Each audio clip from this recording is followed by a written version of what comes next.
I guess I'm going into this I mean, we started the idea of wanting to talk about these guys, but I don't know who we're chatting about yet. So, do you have any ideas? Well, I was looking at I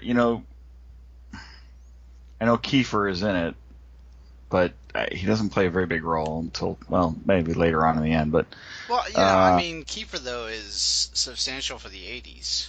yes, and I know I want to talk about Kiefer, but I didn't know if I wanted to tie him to the Stand by Me series or show. I Oh, didn't know really? if we wanted Okay. to. If we were gonna do I didn't know if we were gonna ever do like a Young Guns or something like that, or Lost Boys. And I'm thinking Kiefer might be one that Rose might want to be in on. Okay, I'm thinking. yeah, So, that works. Well, so we could tackle the main four characters, and we could probably cover two of them in one episode, okay. because like Jerry O'Connell really didn't hit the scene until like the 90s and 2000s. He had a handful of roles in the 80s, but not much that was as far as popular goes. Nothing else that I saw him in the 80s other than Stand By Me. Uh, River Phoenix will be an interesting one for a few things in there, and then Corey Feldman will definitely be big. Wil Wheaton with a handful of things in the 80s, but really kind of hit more of the scene after the late 80s, early 90s. So um, I think Corey Feldman will probably be the one that I can talk about the most. Okay, so then who did you want to talk about tonight? Like, how do we kick this bad boy off? Hmm. I was leaning towards Will Wheaton. Okay, we could do Wil Wheaton first. Well, I mean, in a way, it's it's centered around him anyway. So the movie, Yes, it is. his character. Mm-hmm. So that's why I was thinking him first. Kind of like we did with the Outsiders, where we talked about uh, uh, Johnny and Ponyboy first. Right on. Um, but before that, I should probably verify. Yeah, I am recording. Yay. Okay. Yeah, so am I. Awesome. But we actually have a small order of business we need to take care of first. Okay. We What had is that? fan mail.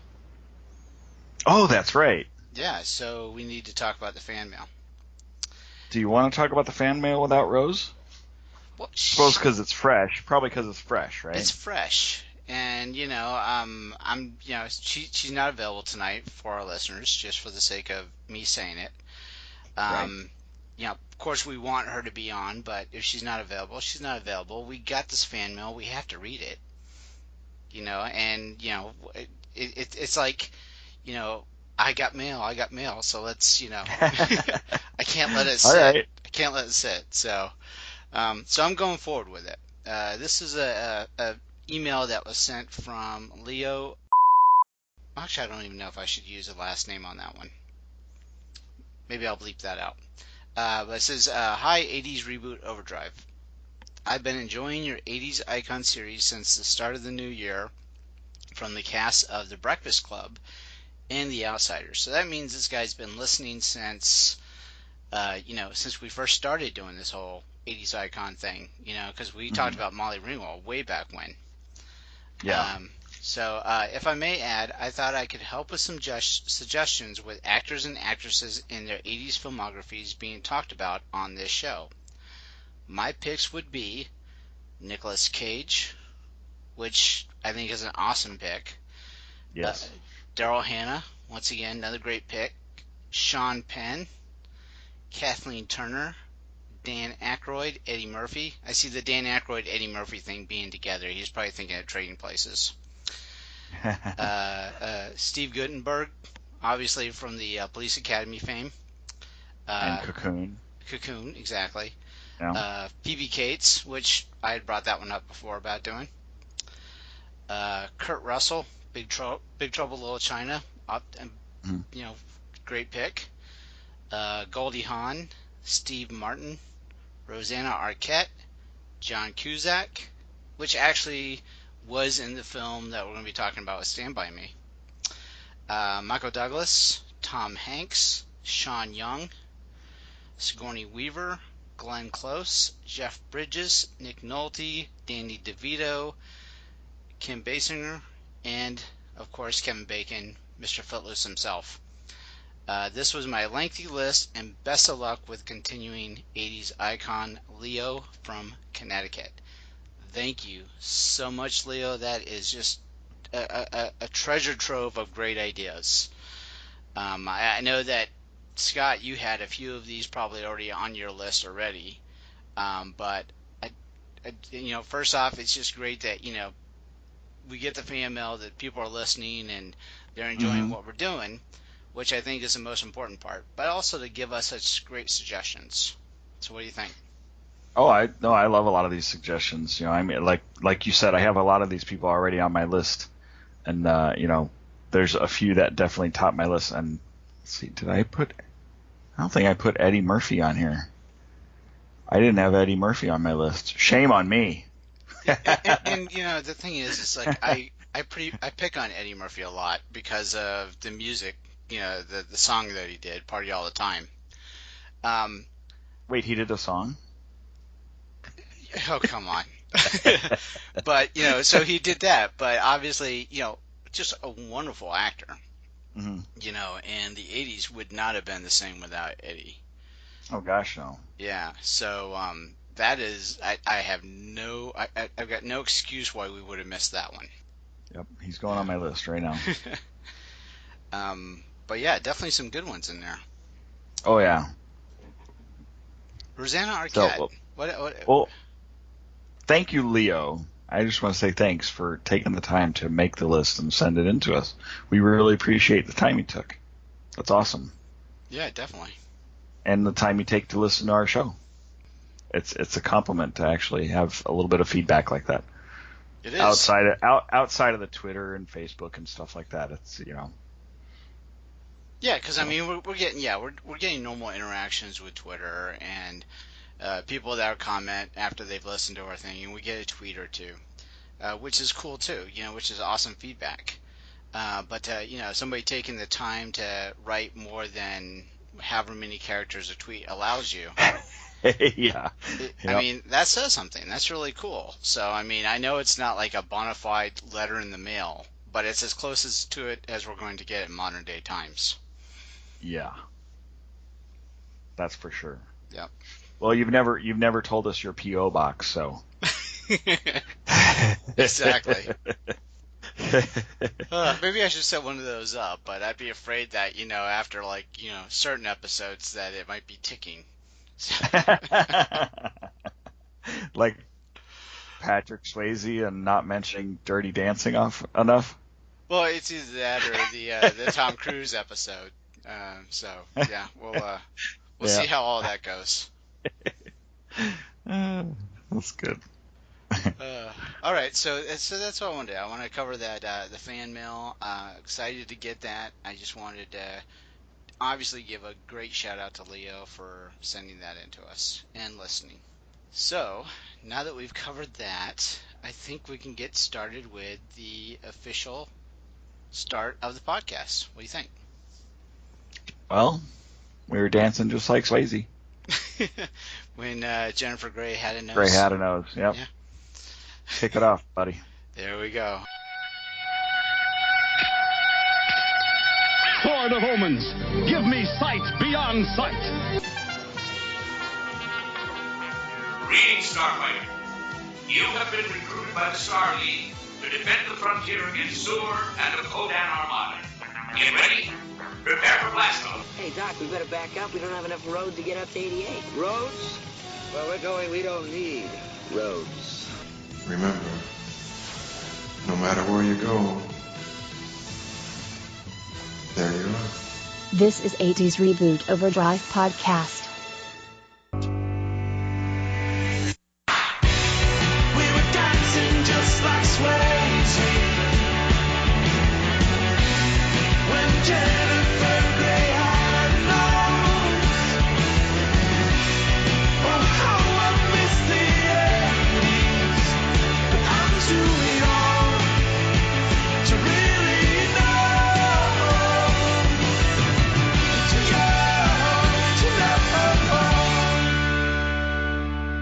Oh my god.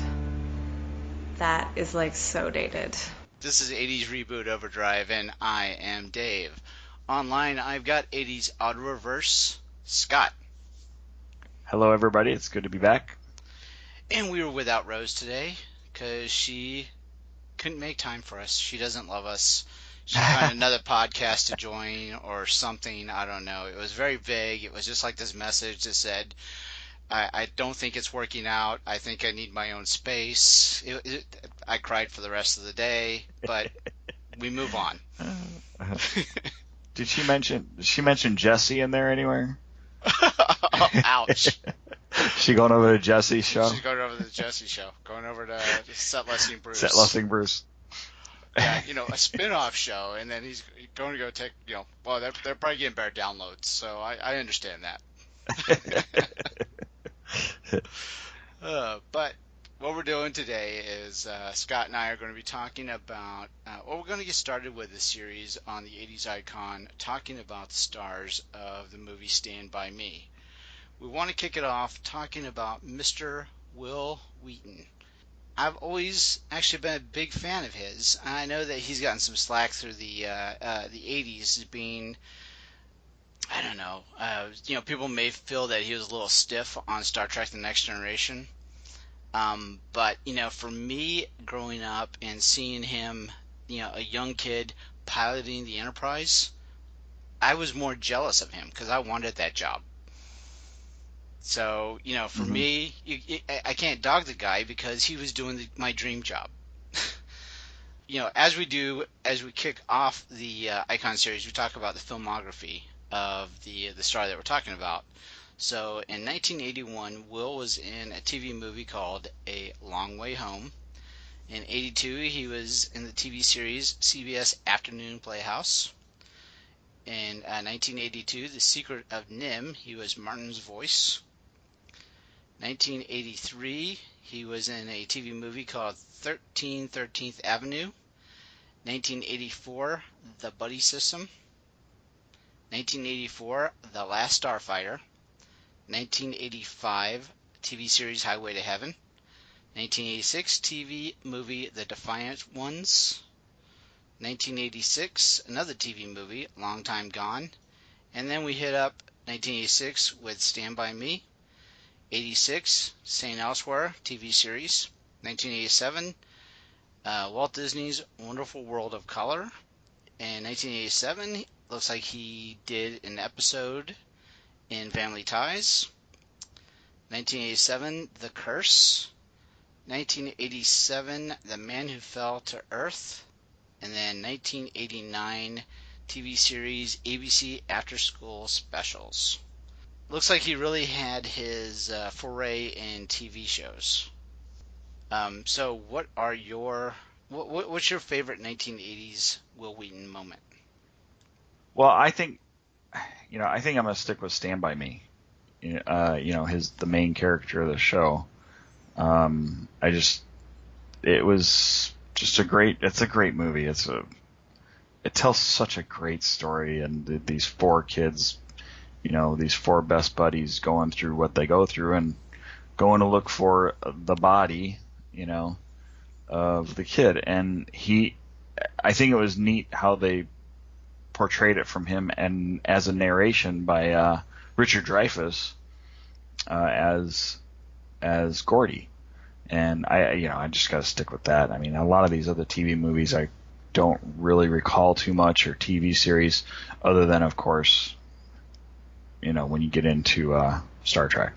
But I would have to stick on Stand By Me for that. Yeah. How come Star Trek was not in my list? It is. It is. You have to go further up. It's okay. You have to go further up because it ended in 94. Right. But it says then it says 1987 to 1994. So yeah, Wesley Crusher, 1987 to 94. You're right. Okay. Yeah. Which is a nice little run. I would say so.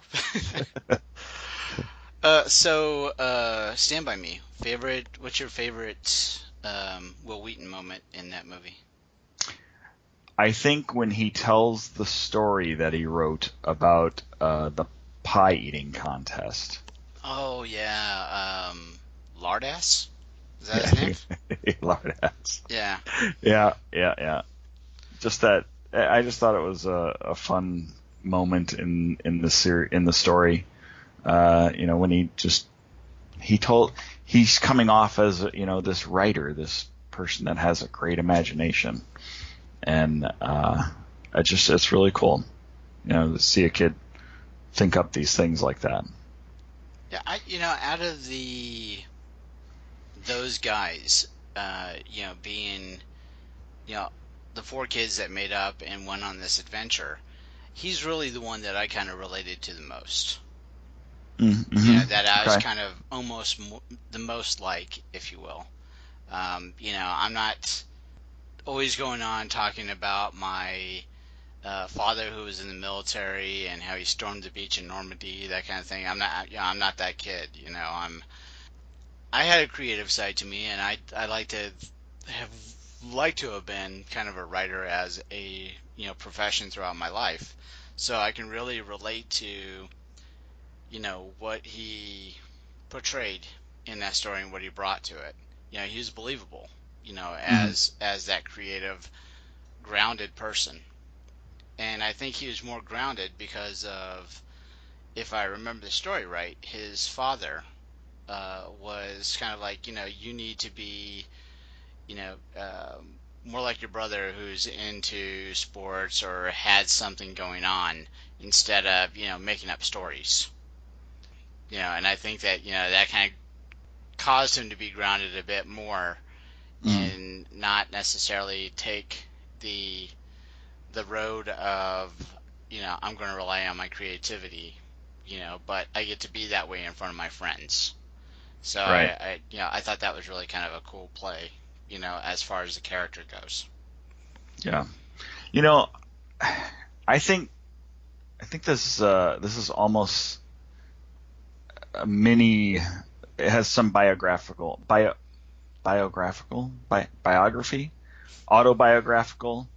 little hints of Stephen King, because Stephen King wrote the book The Body, right? And it's what the movie is from, and they call it Stand By Me, which I never really heard why they changed the name.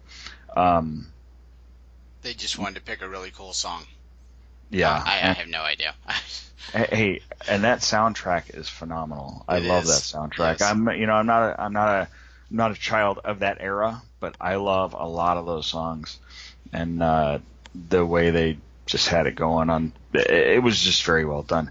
But I just think it was a little glimpse into maybe some of the way Stephen King felt as a young writer growing up, and kind of portrayed himself in that sense. And he was able to. What I love about Stephen King, and we've done shows on Stephen King, and one of the things I do love about him is that he's able to really create characters that you really become interested in.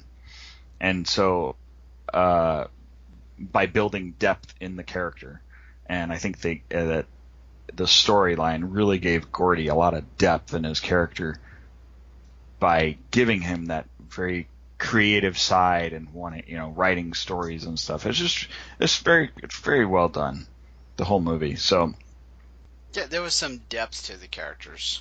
Yes, absolutely. Yeah. You knew. Yeah, I mean, you could, except for maybe Gordon. I don't recall his family life. You knew that Corey Feldman's character, like you said, his dad was in the army, and he was very into that whole scene, and then there was River Phoenix, which he was kind of the bad boy of the bunch, I think, too. Right. So anyway, so that's that's my I think that's my favorite, definitely my favorite thing by Wil Wheaton, and he just did a great job in it. He was a good actor in it, Yeah, actually, my favorite scene from that movie was the one where he had to go get the food supplies, and then he's coming back, and then everybody's gone, or he sees him jumping over the fence, and then the dog chase. And what was the dog named? Chompers or Choppers? something like that. Yeah. And the narration by Dreyfuss was just spot on. And Yeah. then you got that panicked look of Wil Wheaton just running as fast as he can to get over the fence. Yeah, it was just really, it was fun. That was a fun moment for me. Yeah. So, this isn't my favorite 80s moment of him, but I looked this one up not too long ago because I was curious. In The Last Starfighter, most of the scenes that he was in were cut. Really? That's too bad. So I love that movie. Yeah, and I was like, Great because movie. I'd heard that he had been in it, and I'm like, no way, and I had to like try to find out where it was, and really, if you watch the movie, the only scene that you really see him in is in the background, or actually two scenes. There's one where he's kind of running with everyone else, and then there was another one with like he's in the background when the starship picks him up at the end. And he's one of the people that's in there. Okay. So, but that's really the only chance you see Will in the scenes. Oh, that's too bad. Yeah. Yeah, that great movie, and that I love. That's part of the '80s reboot intro. Yes. Welcome, Starfighter. Yeah, I've always been a fan of that movie.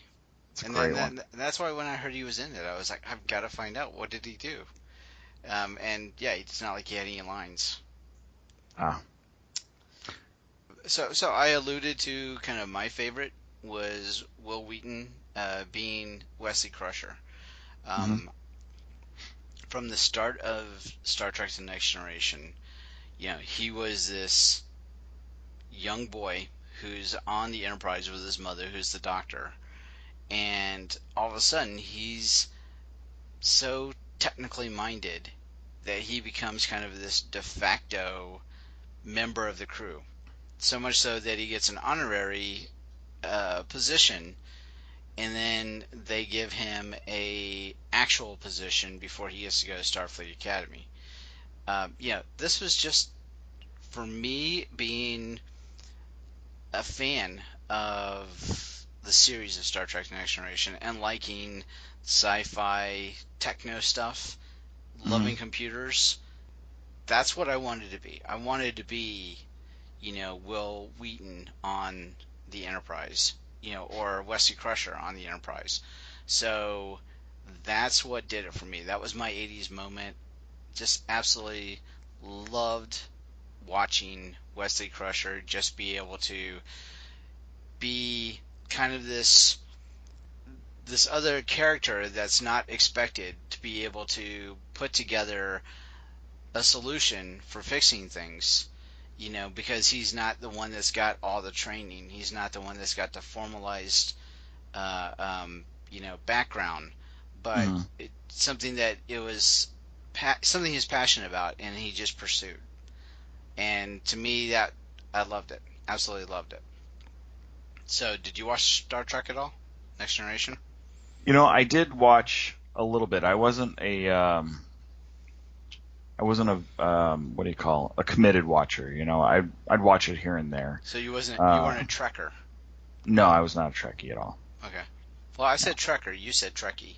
There is a difference. Oh. No. I think that the fans that go to like the conventions and all that, they get lumped by the media by called Trekkies.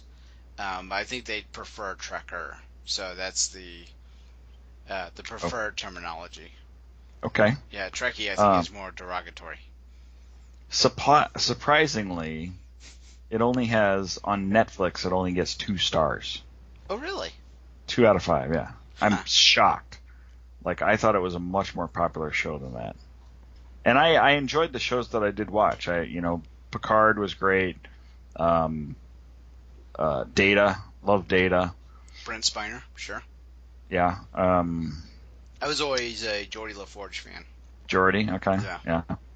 I've always had this thing for the engineers. I don't know why. So you got kind of that engineer's mind, though. Yeah, I think. And that could be it. Yeah, and it was this episode where, like, Scotty had been stuck in some sort of time warp thing going on, and then he shows up on the Next Generation's Enterprise, and there's a problem where he's helping Jordy fix it. And Jordy was, there was something that they needed the engineering department to do something, and the captain is saying, "Okay, Mr. LaForge, how long do you need?" And he's like, "Well, okay, I can have that for you, Captain, in 2 hours." And Scotty was like right there going, "Well, how long do you really need?" And Jordy's like, "I told him I needed 2 hours. That's how long it's going to take. It's 2 hours." He goes, "You never tell the captain how long you actually need. You give him more time, and then that way you're a miracle worker if you get it done faster." I thought that was just funny advice. Nice. Yep. Yeah, I don't recall specific episodes and specific parts of this show, but I did enjoy watching it when it was on, and I was kind of jealous of Crusher also, just because he was so young and such a great position, and really lucky that he was who he was. His mother being the doctor on the crew. Right. So Secret of Nim, you've seen that one, right?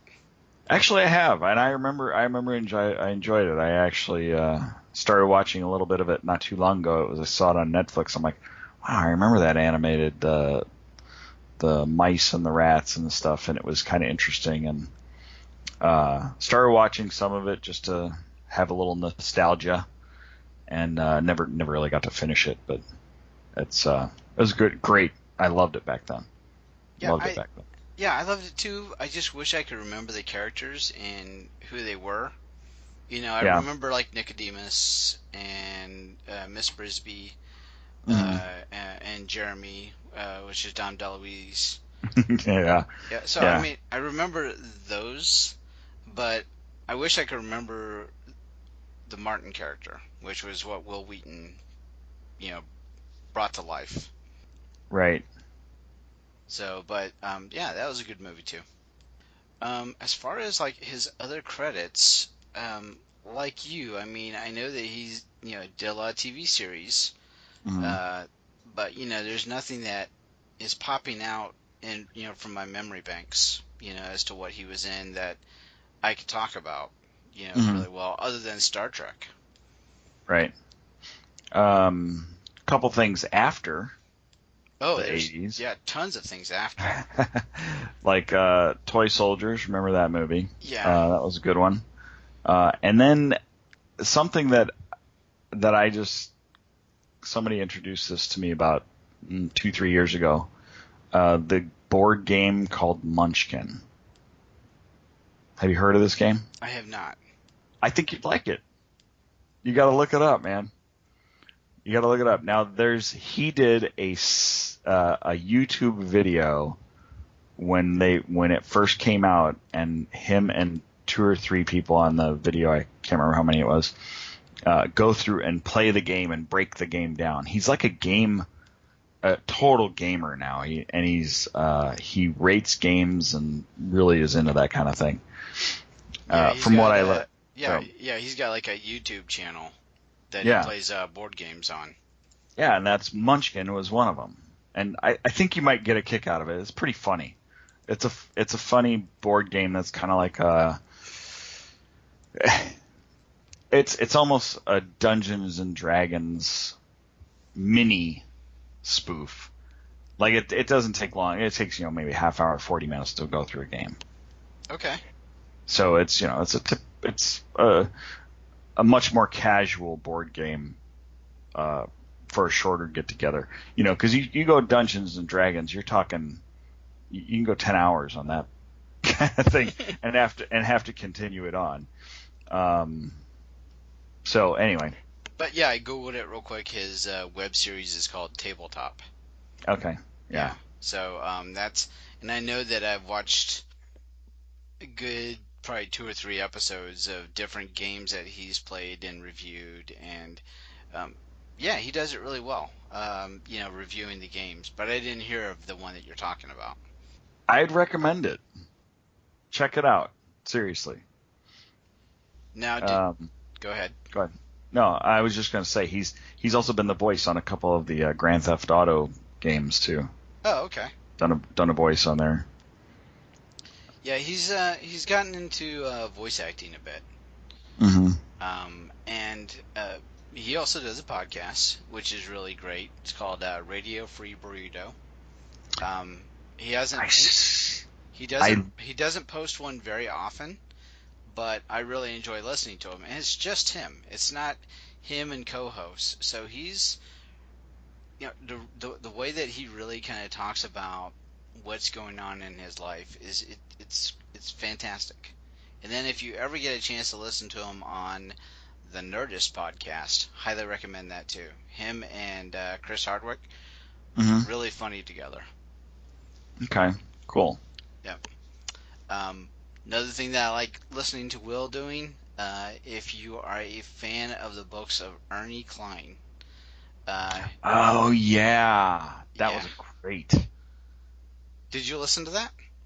I listened to a very good portion of it, and then I had to change phones. I had it on my phone. I had downloaded it, the audiobook to my phone. You're talking which about one was it? Ready Player One? No, I think it was the second one, actually. Armageddon. Yeah. Was it Armageddon? That's not the name of it. That's not the name of it. Oh, what was the name of it? I saw that they're making a movie out of Ready Player One, and Spielberg is directing? Yeah, Armada. Armada was the second one. Yeah, that was the second one. That's the one I listened to mostly. But I had a hard time getting into it because I felt like I needed to hear the first one. Well, I mean, those stories Ready Player One. Yeah, those stories really aren't linked at all. I mean, none of the characters cross over or anything like that. So they're really kind of standalone stories. Really? I thought they were linked somehow. I don't know why. But they have the same kind of love of the 80s that you get when you listen to both stories.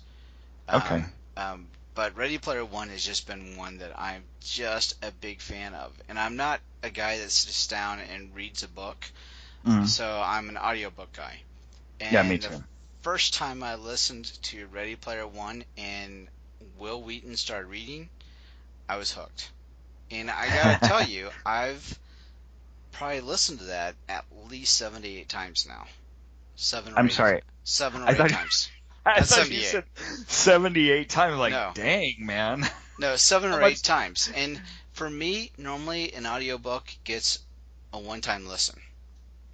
So for me to say that I've listened to Ready Player One at least 7 or 8 times, that's saying something. So do you have it on CD or did you download it somewhere? No, I had downloaded it from like iTunes. Oh, really? Yeah. What'd it run you? I don't remember. It was a long time ago. All right, I'm gonna look it up. Yeah, but I'm a big fan of just everything that's in that that book by Ernie Klein, because Ernie Klein is just like us, has a love affair with the 80s. So that's what that book is, and to have it read by Wesley Crusher, and there's even a shout out to Wil Wheaton in the book. So it's really kind of funny, for him to be reading it and then, giving his own shout out. That is funny. Yeah. Okay, this is going to be a little sidetrack. Okay. But we are kind of talking about Star Trek, right? Yeah. The Next Generation. But we've been watching reruns of Third Rock. Okay. Okay. And this is there's 2 episodes back to back that have William Shatner in it, right? Right. And William Shatner is the big giant head. He's their supreme leader from the other planet, right? And he was supposed to come visit, and he gets on the wrong plane. And he's loaded on the plane. He gets drunk, and he gets off the plane, and he says, and John Lithgow is in this, right, in the series. Right. And he gets off the plane, he says, I don't know what it was, but I kept looking out the window and saw something on the wing. And I'm like, wow, that's really that's like a really deep inside joke, because Will Shatner, played back in the original Twilight Zone. Yeah. Seeing the gremlin or whatever it was on the wing of the plane, and then, 30-something years later in the 80s when John Lithgow was in the Twilight Zone movie, he was the one that played Will Shatner's character back, So it was just funny that he said that to John Lithgow. I'm like, oh, that is classic. So anyway, total side note. Sorry about that. No worries. It just made me think of that. Will Wheaton giving his own shout out to himself, and Will Shatner, Star Trek. It's kind of a weird little circle. Right, exactly. Okay, so the other thing that I'm a big fan of is anytime Will Wheaton is on The Big Bang Theory. Love him on that. Just when he first started being on the show and was a complete jerk. Uh-huh. And he did that so well. And I've got to imagine that as an actor, you get a chance to be the mean guy or the jerk, the bad guy. You're all in. So I can just imagine him getting the script and going, "Oh yeah, I want to do this," because it's going to be kind of the anti-image of what he was, from back in the 80s. But I mean, his character morphed, in The Big Bang Theory, and he became a nicer guy throughout, every time they bring him back. But every episode that he's in, I love. And they do a lot of shout outs of also the other Next Generation stars. Like they've had Brent Spiner on, they've had Geordie on. I haven't seen Patrick Stewart on there yet. I'm waiting, so hopefully soon. You watch that one too, don't you, Big Bang? I've watched it a few times. I haven't really gotten into it. The wife isn't a big fan of it, and we usually watch stuff together, so it's I get it. She's not too into it, so she doesn't. It's for kind of geeky people like us, right? Oh yeah, sure. And my wife just doesn't appreciate the humor. She just doesn't care. It's unfortunate, but oh well. Yeah. No, the episodes that I've seen, I thought it were pretty funny, and I would watch it again.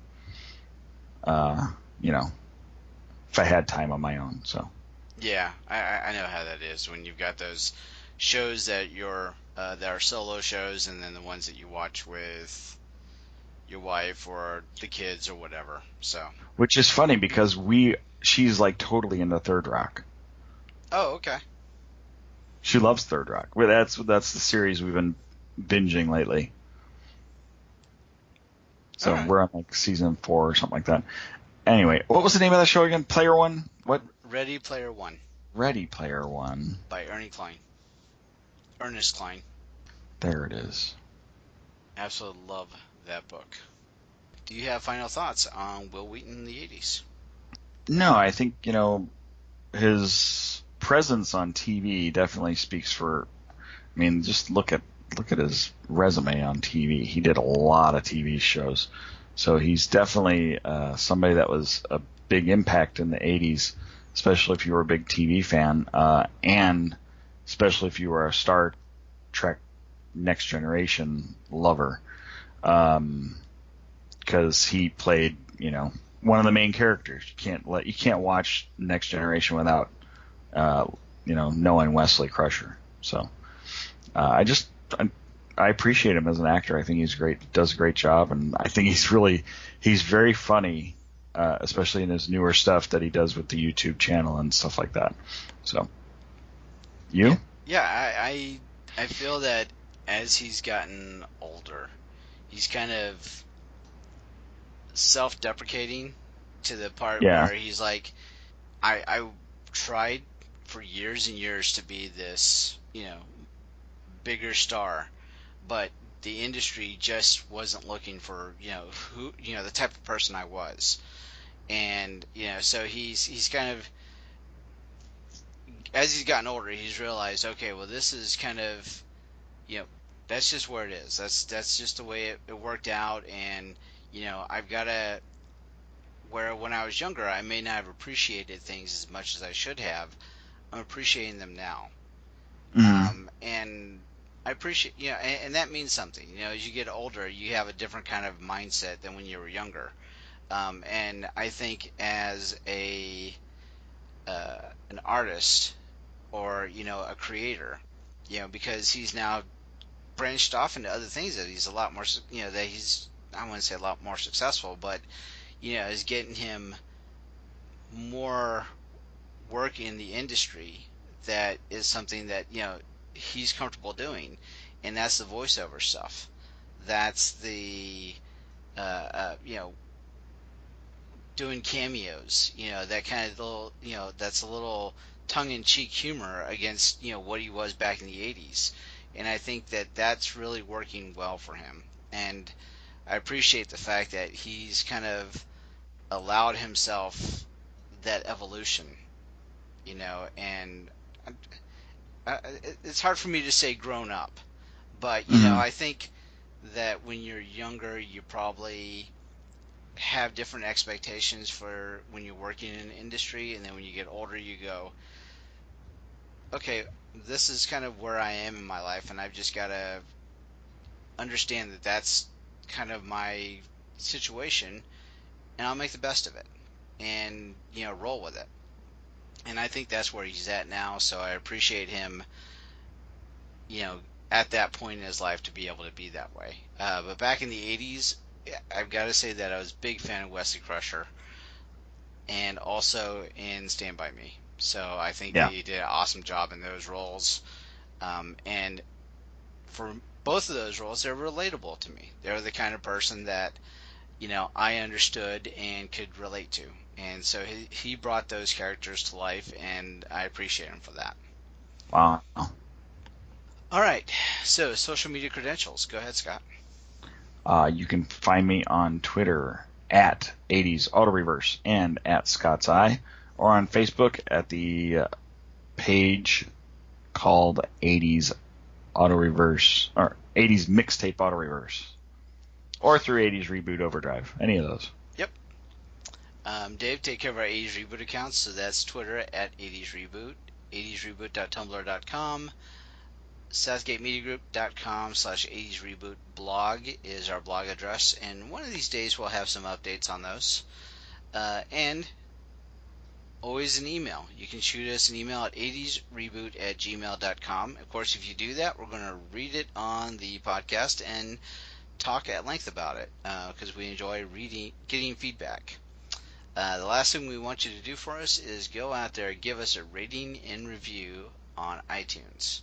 So go out there, give us those, 10 stars. Find a way to add extra stars, and good comments, and we'd appreciate that. Yeah. So with that, we appreciate you, and reliving the 80s with us. Have a good night.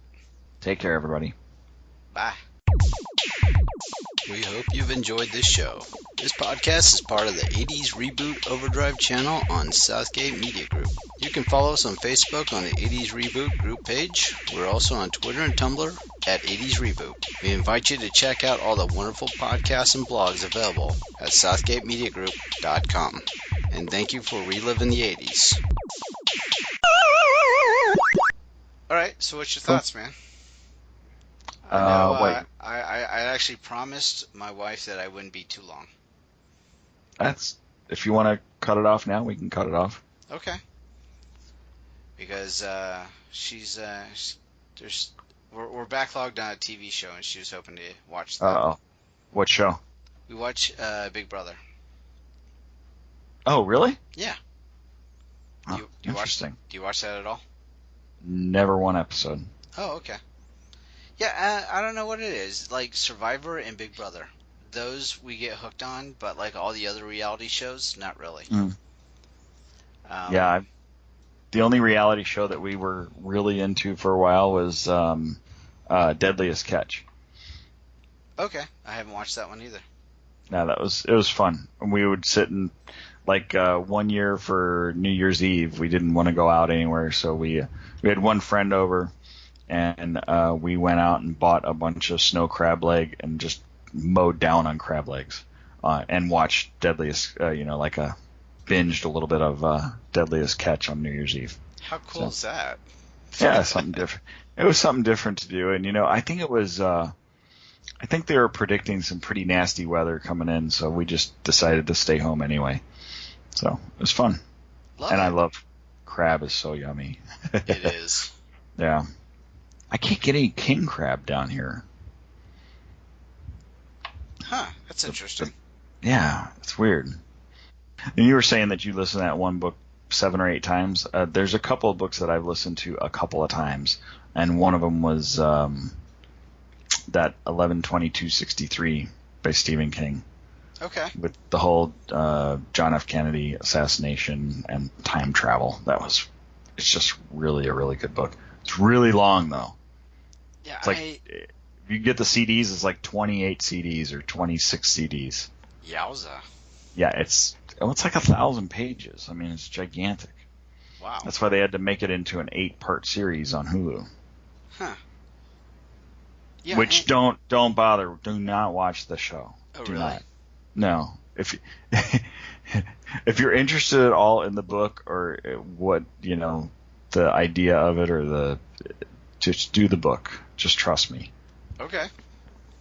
It's really interesting. The time travel is a cool topic to get into. You start talking about Back to the Future and it gets confusing, but and there's repercussions and stuff, if you change something. Huh. That's all I'm going to tell you about the book. Okay. Interesting. Yeah, it's good. And I listened to that twice. All right. If it tells you anything. Yeah, that actually does.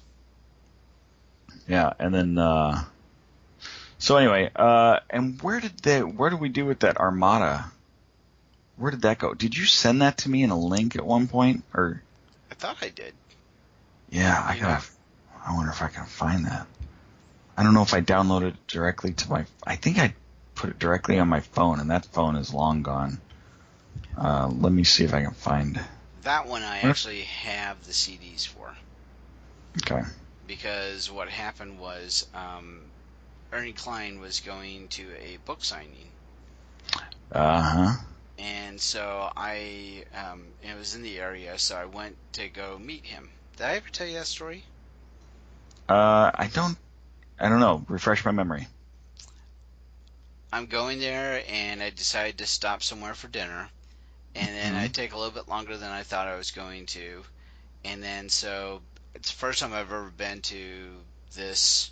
It was kind of like a college bookstore. And I wish I could remember the name of the place. But anyway, I go there and I'm running late. And I get there and there's no sign outside the building that says this is it. This is the building you need to be at. Yeah. So I'm probably, a good 5-10 minutes after the event was supposed to start. So I'm on the sidewalk and, I've parked and I'm there and I'm like, okay, I this is where the GPS told me to go, so I'm pretty sure this is it. I hope. But I look over on the sidewalk, and who else is there? Ernie Klein. No way. Yeah, he's right there. I know what the guy looks like because I watched his YouTube videos with his car. And, he's like, oh, excuse me, is this such and such building? And I go, I'm not sure, but I'm here to see you, so I'm going to follow you. So we had a good little moment there. It turned out we were right. It was the building we needed to be in. And then he goes right in, and he had maybe, I want to say 5 minutes before he even got started in his presentation, and he was able to just kick it off like with no problems. And I was like, that's great. To be able to do that, to just be able to get there in front of the crowd and go, here's my presentation, here's how I'm going to be introducing the book, and just go at it and then go into Q&A with like no prep time. I was very impressed by that. Wow. He's pretty cool. Great author. Has he done more than just those two? Do you remember that Star Wars movie? The holiday special? Not the holiday special. Dude, I can't believe how much action we got on that one. That's good stuff. So anyway, go on. What Star Wars movie? The one that was about those fans that were going to. They had a fan. One of their buddies was dying, and they wanted to see the new Star Wars movies. But his buddy, I wish I could remember it. What's the name of it? But it was them traveling across country to go to Skywalker Ranch to see if they can see the movie before its release, for their dying buddy. Right. What was that? But he wrote that story that got made into that movie. Really? Yeah. Fanboys. It's called Fanboys. Yep, I know it. I think have I watched that? And it's a great movie too. It's very funny. I don't think I've watched it. I think I remember seeing what it was about, but I don't think I watched it. So I'm scrolling back through our messages, and I was able to go all the way back to when you and I first started talking about me being on your show. Oh, really? Yeah. Okay. Yeah, and then as I was scrolling up, I saw one where it was in I think it was November 13th. It said I've been having some Twitter interaction with somebody named Rosemary at 80s Music Girl. I'm like, wow, we still have that message out there. Wow. So I don't know how to go in and delete a lot of these older messages. I don't know if you do at all. No, I don't. Yeah, I was looking for the Ernie Klein stuff. If there is one. So anyway, we will. Yeah, you would love Ready Player One. Okay. Yeah, absolutely love it. Yeah, there's just so much good nostalgia moments in that, and so I know you got to get going here, but I wanted to talk serious again. Okay. For a moment. Okay. And get your take on all this crap that's going on with football players and not standing for the national anthem. You know, I'm aware that that's happening in the background, but being it's football, it's like I don't really give it a lot of time. Yeah. But you know, that makes me want to watch it even less. Mm-hmm. Yeah, I'm such a huge football fan, and I love the Bears, and they suck right now. They're just going to have a horrendous year, I can tell already. But just overall, I'm just so disgusted that there's so many people doing this, especially today. What's the logic? Is there any? I don't know. Is there something that they're saying the reason why they don't want to stand? Yeah, it has to do with Black Lives Matter. Okay. It has to do like Colin Kaepernick's quarterback, or one of the quarterbacks for San Francisco. He's not the starter, but he's just he decided not to stand because he does not believe that he doesn't think there's enough being done about the police shooting black men. So he's not going to stand for the national anthem because he doesn't believe in it. So then what? Other players are doing it to support him? Yes. Okay. And to make a statement for the cause, whatever that is. Right. That's a double-edged sword. You know, because I believe that as far as, the freedom of, what's in America gives you the ability to either A, protest or do something like this. And there should be no ill repercussions of you making that statement. I think, we've got big shoulders and we've got to be able to listen when somebody wants to have some sort of protest. Mm-hmm. So I strongly believe in that. I strongly believe in everybody having the ability to have a voice. Mm-hmm. So I've got that side of me that says, okay, maybe, it's just because he wants to say, give a message, Mm-hmm. given what you gave me as context. But now there's the other side of the coin where I'm like, all right, well, that's just, there's got to be a different way to give that message. That's what I'm thinking. That's what I think. I mean, if you really don't believe that if you think that that's the way that you're going to get attention to help that cause with Black Lives Matter, or that, I think you're wrong. I think you're redirecting the attention to yourself more than anything. But here's the but. Now, here's me Mm-hmm. playing the other side of the coin, devil's advocate, like I like to do. Mm-hmm. We're talking about it now. We're talking about it because that's what's happening. Mm-hmm.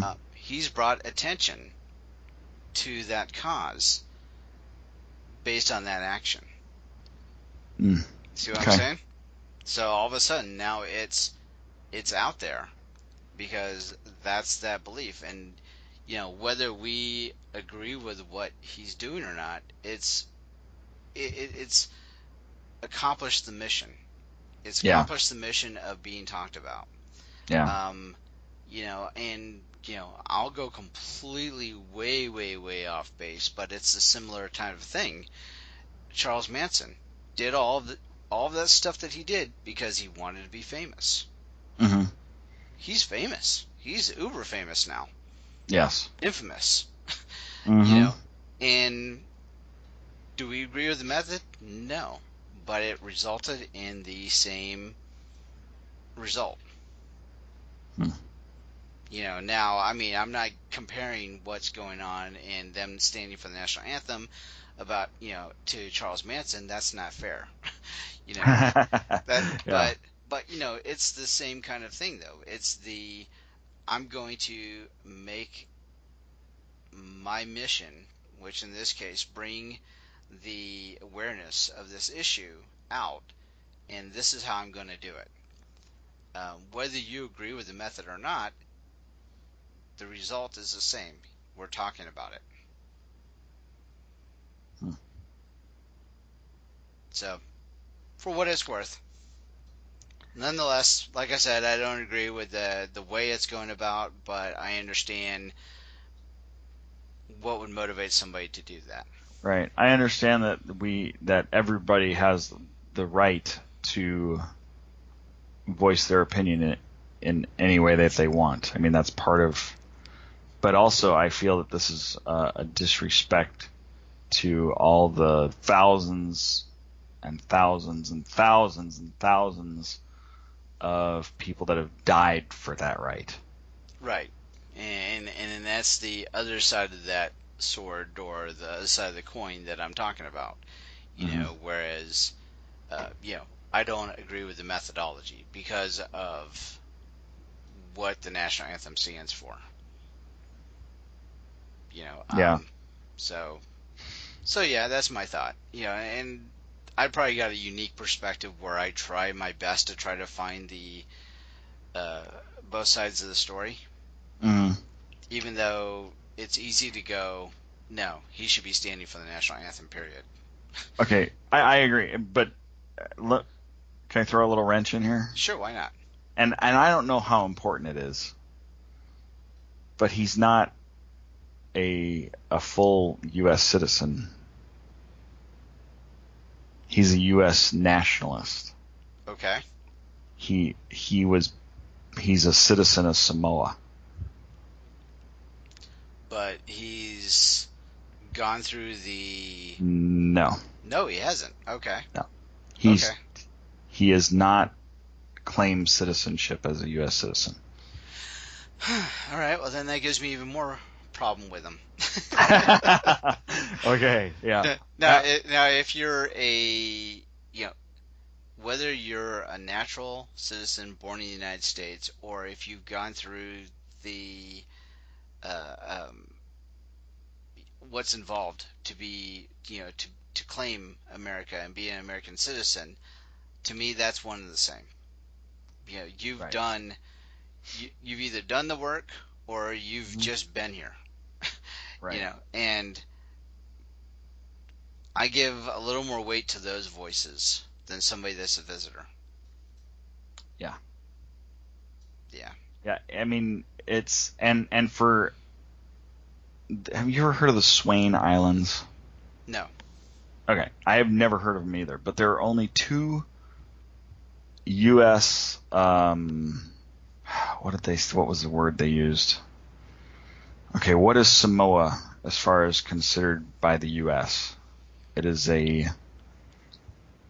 not a property, but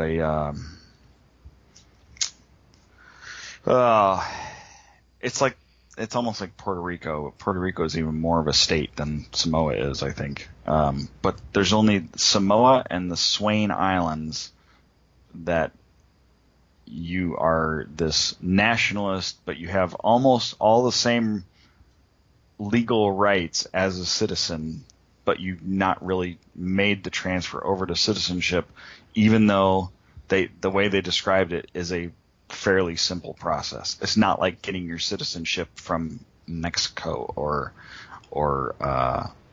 Pakistan or Germany or whatever. If you come here to this country, it's like you fill out a couple of the way they described it was like almost like that they filled out a couple of pieces of paper and you're a citizen. Okay. Yeah, it's really frustrating. I'm sorry, I didn't mean to get off on a tangent there. No, that's okay. We do that. So. Yeah. Well, this isn't part of the podcast anyway. I'm gonna let you go. I'm gonna let you go watch your show with your wife. Okay. After I do ask you one more question, Kevin Long sent me a strange question just now, like 5 minutes ago. Okay. That says, who has a higher rank in the SG game, you or the other guy? SG game. I have no idea what he's talking about. Okay, SG being Southgate. Who's got a higher rank in the Southgate Media Group? What, me or you? I don't know. SG game. Yeah, I don't understand who has a higher rank. I don't get that. I got seniority over you. But that's as far as it goes. If we're talking about who really has the higher rank, it would be you, because you are the overlord. Well, okay, that's a title by Rose, though. And I've never considered myself the, leader of 80s Reboot, even though you guys always put me in that role. But, it's not like I've ever felt that I've got to be the dictator. So. No, but you started it. I mean, I get you it. You take the lead quite often in podcasts or in the shows, and no, I get it. I think we just kind of assume and respect that. Yeah. For just to be able to have some sort of direction to go forward with, I'm good with that. So, but yeah, it's just that's a weird question. Who has a higher rank in the SG game? I don't know. I sent him back. I said, "Huh?" ? SG game ? Oh, he's responding. Okay. Now you want to know, right? I do now. Sorry, wrong Scott. Okay. Okay. I'm gonna ask him what the SG game is anyway. Curiosity now. Yeah. All right, man. I'll catch you later. Yep. We'll have to do another one next week sometime. Yeah, definitely. Okay. Yeah, and I've got that interview with Tammy Stronach. I gotta learn how to say her last name. She's the childlike empress. From Neverending Story. Yeah, so I got that going on this week. So that's the episode that I'll probably post next Tuesday. So I mean, we've got some good key-in episodes. So did I tell you how awesome I thought that episode with Glow was? Or yeah. Not Glow. What's her name? God. Janine. Yeah. Hollywood. Hollywood. Thank you. Yeah. Yeah, that was a lot of fun. Yeah. That was a lot of fun. Yeah. She was really cool person to talk to. Cool. All right, man. I'll catch you later. Yep. Bye. Have fun. Bye.